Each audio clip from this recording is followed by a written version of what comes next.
All right, everybody, welcome.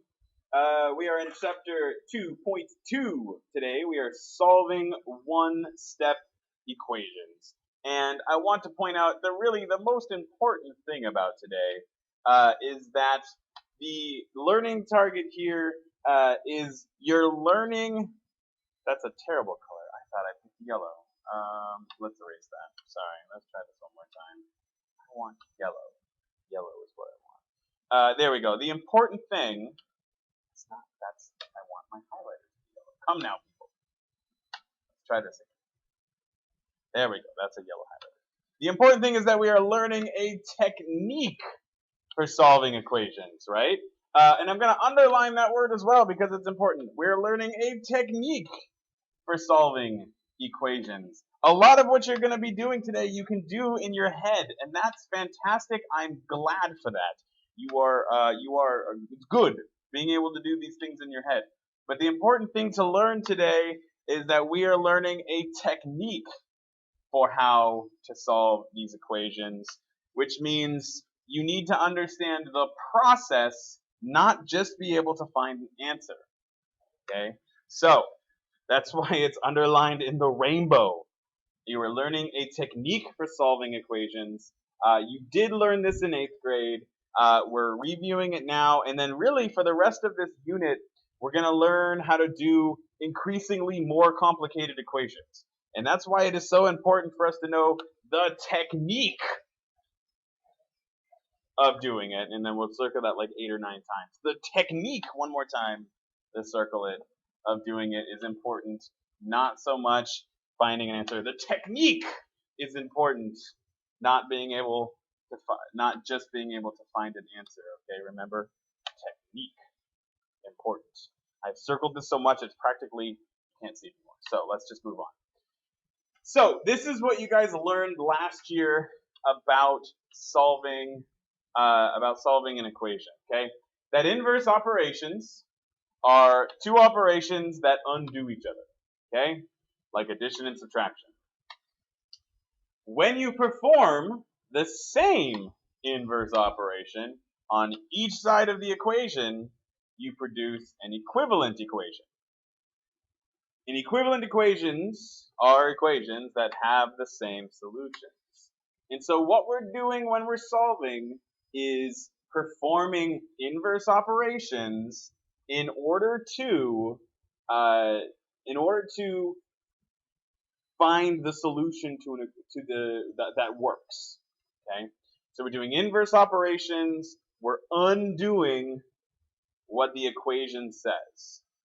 So let's do an example here, and give myself a black pen. So first we're going to solve an equation using addition and subtraction. So first problem is this: x plus 7 equals 4. Okay? And like I said, we can do this in our heads. I know you can, right? It's -3. We all know that the answer is -3, okay?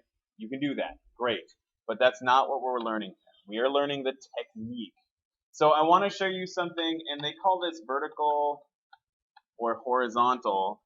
I'm saying it, they're showing it both ways because it's important to understand what it is we're actually doing when we're solving. So we have x plus 7 equals 4, and we have x plus 7 equals 4. The logic of solving an equation is to undo this plus 7. If we can undo the plus 7, we can figure out what that is supposed to be. So when we undo it, we're doing the opposite operation. In your classes last year, you probably learned to do it like this, right? You subtract 7 from both sides, right? You probably even, as an additional measure, drew a line down the equal sign, right? You don't need to do this. I'm not big on that, but you can. But you do an opposite operation. This plus 7 minus 7 makes 0, so it cancels out, leaving the x on one side, and then this is 4 minus 7, which is -3. So that's my answer, -3. Doing it horizontally, I think when I say that doing it horizontally, what I'm really wanting to show you is just what is really happening with this equation, okay? This I don't think shows it real well. So what's really happening? We're doing x plus 7 minus 7, right? We're subtracting both sides of this equation by 7. So this is x plus 7 minus 7 equals 4 minus 7. Notice that what we've done in each side of the equation is we've subtracted this 7 term. So we have x plus 7 minus 7. Well, plus 7 minus 7, combining like terms, that becomes 0, leaving just x. And 4 minus 7 is negative 3. This looks more complex, but you're doing the same thing. You're just rewriting the equation and you're subtracting 7. This is subtracting 7. You're doing the same thing. But it's important to understand, why are we doing this? We're doing this because it undoes that operation right there. Let's do another one. Let's do x minus 12 equals 3. Again, you know the answer to this question just from looking at it. You can do it in your head. It is important to show your work, to learn the technique. Again, I expect this on your homeworks, to see this either done vertically, where I do the opposite operation. I undo the negative 12 by adding 12 to both sides to get 15, or horizontally, where I show in line with the equation that I am adding 12 and then I am combining like terms so that this is x equals 15. Okay? Either way works. Again, I think the horizontal tends to show what is really happening in the equation better than what this does. Okay? We're undoing the equation. We're undoing these operations. And as long as we do it to both sides, it's okay. Let's move on and do a multiplication problem and a division problem here before we really mix you up by doing some fractions. Negative 6x equals 48. Again, we can do this in our heads. We know that we're looking for the number that when we divide, or when we multiply it by negative 6, it's going to be positive 48. So I can look at that and say, oh, that's negative 8. Great. I know you can do that, and that's fantastic, but you need to learn the technique. We're going to undo the negative 6 times x by dividing by negative 6. And if I'm doing that to this side, for these to remain equal, equivalent expressions, I need to divide that by negative 6. So that negative 6 divided by negative 6. So notice negative 6 divided by negative 6, any number divided by itself becomes 1. So that's like 1x. But we don't need to fight the 1 there because it's 1. That's implied when we write the x. And so then we do 48 divided by negative 6, and we get negative 8. Okay. Again, technique is important. I need to see this work.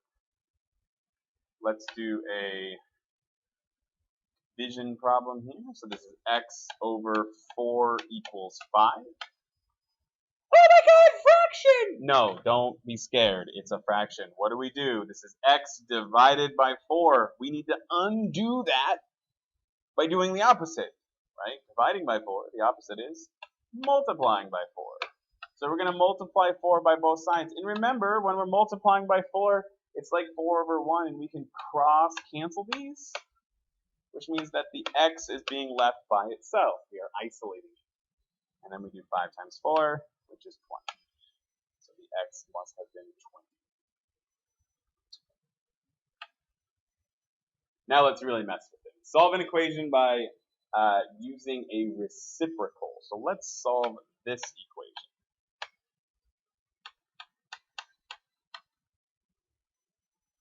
Negative 2/7 x equals 4. We're looking for the number that when we multiply it by negative 2/7 we get 4. So that one's a little bit harder to do in our heads. There's probably some of you that can do it, and that's great. But remember, let's learn a technique. This technique has us multiplying by the reciprocal, right? And in case you've forgotten what the reciprocal is, the reciprocal is the flip right today, of a fraction or whole number, really. Actually, let's have a whole number. Let's just erase that. We call the flip of a number. That's what it is. It is the flip of a number. So, for example, if we have 3/4, the reciprocal of that is 4/3. And if I had the number 5, the reciprocal of that is 1/5. And if I had the number negative 1/3, the reciprocal of that is -3. Because I have flipped the 1 and the 3, and I got the -3 over 1, but because it's over 1, I don't care, and I just write it as -3. So what we're going to do is multiply by the reciprocal, because what that will allow us to do is cancel this fraction. Observe, I'm going to multiply by the flip of this fraction. So this is negative 7 halves times negative 2/7 x equals 4 times negative 7 halves. Excuse me. Now, we're multiplying fractions here, right? Which means 7 times 2 over 7 times 2, but I also recognize that these numbers on my cross products here are the same, which means I can cancel them out, and I can cancel that out. And a negative makes a positive, so I can cancel those out, leaving just x behind. Multiplying by the reciprocal allowed us to cancel out that fraction. But now I've got to do it on this side, right? 4 times -7 makes -28, and 1 times 2 makes 2. And then 28 divided by 2, it's a -28 divided by 2, gives me -14. So the reciprocal is the flip of a fraction, and we are multiplying by that reciprocal so that we can cancel this out. And we can find out whatever this one is. And if we were to plug this back in over here, we'd see that it equals 4. Let's just do that real quick. -2/7 times, I'm going to plug in -14 for x times -14 equals 4. Well, that's over 1, right? Look, I have factors on the corners. That's 1, that's 2. So now I have -2 times -2, which is 4. 4 equals 4. It checks out. It's a true statement. It works. Finally, let's do something. Here, story problem-wise. We need to be able to create. We need to be able to create this and then solve it. So in the 2004 Olympics, Sean Crawford won the 200-meter dash. His winning time was 1979 seconds. Find out his average speed to the nearest tenth of a meter per second. So, in order to solve this, we do have to know something about speed. There is a formula that you guys have learned in the past. It's called D equals RT, right? And D equals RT is the distance equals the rate times time. So we're going to just plug these numbers in for what we know, right? What's the distance? 200 meters. So that's going to go in, we're going to plug that in for D. What's the rate? Well, the rate is the speed, and that's what they're asking us to find. It says find the average speed, so I don't know the rate. The rate is R. That's our unknown. That's our variable that's unknown. And then what's our T? Well, T is the time. So time is 1979, so that's times 1979. And now we solve that equation. So this is divide both sides by 1979. And divide that side by 1979. And we've got 200 divided by 1979. What is that going to be? That's a lot of work. Decimal long division. I know it's going to be just under 10, right? Just if I'm estimating, but I should get an exact value here. So I'm honestly going to use my calculator here. You can't see me using my calculator, but I am. So this is 200 divided by 1979, boop, and that's going to give me a rate of 10.10611, but I'm going to round it off to the nearest tenth, and that's meters per second.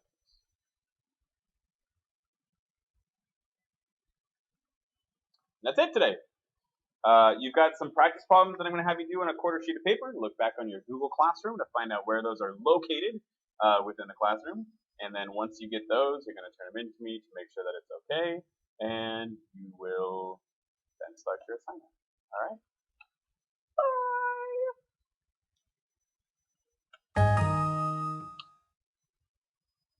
Awkward silence until I get